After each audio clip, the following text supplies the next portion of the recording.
Ranju Chef Girida mayam butaram nokcheri ngasigi video sidi momo ga chaminaba tomato chutney amasung red chutney kamaina yumda semgani haiba video duni momo sembagi video gi link aina description box da pizaramabani mayam amtang check tawbiyo ahanba momo chutney da changdoi si thau khara half tablespoon gold mirch powder pinch ama thum to taste adoga tilhau piktakpa size ama kaaga adagi khamen asinba ani chauna kakpa moro asaba akangba mari khara laurena chanam maru manga taruka khang amada thau se hejin biro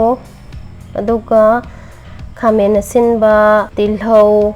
chanam singdo saute tawbiro aduga gold mirch powder hapo thum su hapchallo morok su hapchallo khamen asinba se thola e hozik mai muthalasi aduga inghallaba matungda grind tawrase paulo choba amada lawtho phase aduga hand blender amma lawraga grind tawrase sine momo tomato chutney se ani suba momo chili chutney se mara changdoi sina moro akangba tingthoklaba khara pung ani muk tingbiu thum taste ki matungina aduga chanam khara khon amada morok se hapchallo thum su chaningba changda hapo aduga grind tawro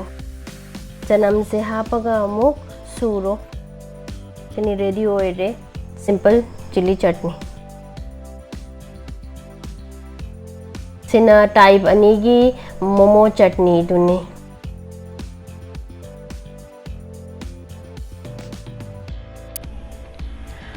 hauji khoina yamna laina yumda kamaina momo ga chaminaba tomato chutney